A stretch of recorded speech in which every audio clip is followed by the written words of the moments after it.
सभामुख महोदय, सबभन्दा पहिले मलाई यस गरिमामय संसदमा पठाउनु हुने रुकुम पश्चिमका मतदाता एवं जनसमुदायमा म हार्दिक आभार व्यक्त गर्न चाहन्छु र परिवर्तनको लागि योगदान गर्ने जनयुद्ध, जनआन्दोलन, जेएनजी आन्दोलनसम्मका महान शहीदहरूप्रति उच्च सम्मानसहित हार्दिक श्रद्धाञ्जली व्यक्त गर्न चाहन्छु। सभामुख महोदय, नीति तथा कार्यक्रम प्रस्तुत हुँदा होस् वा यसको छलफलको प्रक्रिया अगाडि बढाउन खोज्दा सरकार हतारोमा छ भन्ने कुरा बुझ्न समस्या छैन।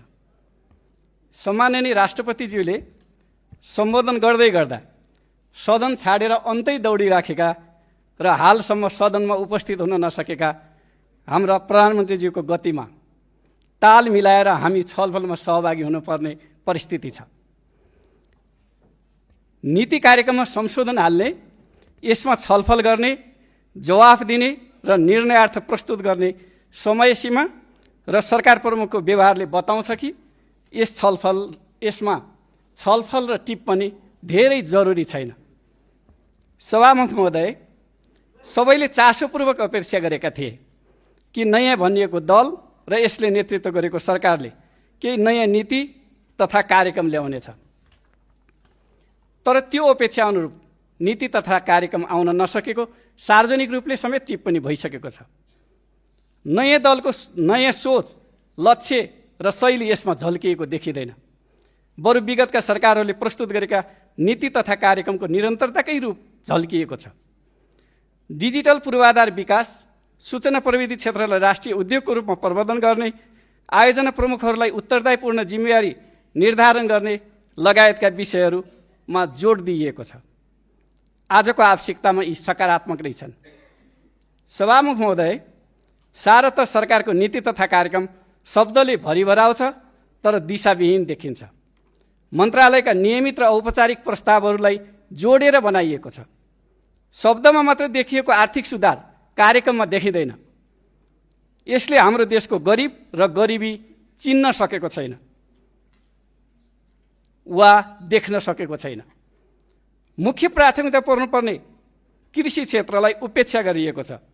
जलस्रोत, वन, खनिज लगायतका प्राकृतिक स्रोत साधनहरूलाई समयमै उपयोग गरेर देशको आर्थिक विकासको गतिलाई तीव्र बनाउने इच्छाशक्ति यसमा भेटिँदैन।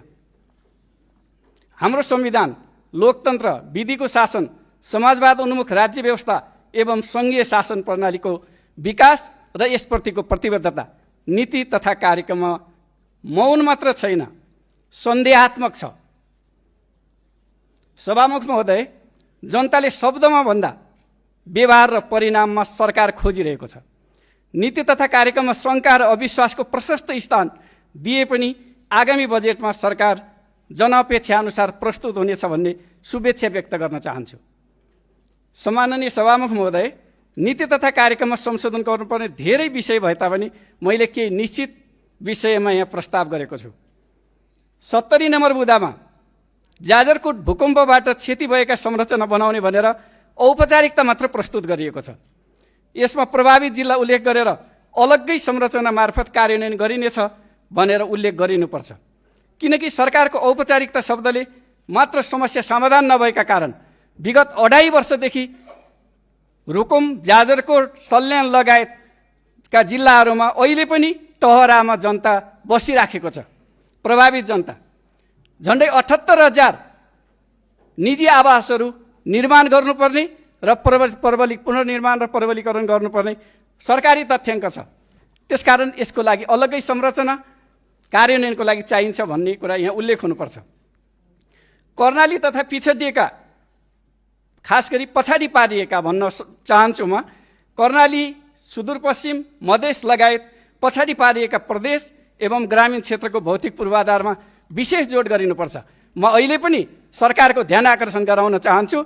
अहिले पनि डिपिआर, स्रोत सुनिश्चितता र क्रमागत आयोजनाहरूको नाउँमा सुगम क्षेत्रमै बजेट थुप्र्याउने, कार्यक्रम थुप्र्याउने प्रवृत्ति यो नीति कार्यक्रमबाट फेरि पनि झल्किन खोजेको छ। यसप्रति मैले फेरि सरकारको ध्यान आकर्षण गराउन चाहेको छु। सबै आन्दोलनका शहीदहरूलाई सम्मान गर्ने, शहीद परिवार एवं घाइते तथा अपङ्ग भएका व्यक्तिहरूलाई जीवन निर्वाह एवं सम्मान भत्ता क्षतिपूर्ति, उपचार, शिक्षा, रोजगारी एवं स्वरोजगारी प्रत्याभूति हुने गरी विषय उल्लेख गरिनुपर्छ। सरकारको मुख्य प्राथमिकताभित्र पर्नुपर्ने विषयहरू संविधानको पूर्ण कार्यान्वयन, संघीयताको सबलीकरण, अर्थतन्त्रको सुधार तथा पुनर्स्थापना, सुशासन प्रवर्धन, सार्वजनिक सेवा प्रवाहमा सुधार र सरलीकरण, नागरिक मैत्री शासन प्रणालीको स्थापना, भ्रष्टाचार नियन्त्रण, शान्ति प्रक्रियालाई तार्किक निष्कर्षमा पुर्याउने, स्वतन्त्र र सन्तुलित परराष्ट्र नीति अवलम्बन गर्ने साथै राष्ट्रहित, प्रतिष्ठा र स्वाभिमानको रक्षा गर्ने एवं लोक कल्याणकारी राज्यका अविच्छिन्न कार्यभारबारे ठोस नीति तथा कार्यक्रम समावेश नभएको देखिन्छ। यसलाई समावेश गर्नुपर्छ।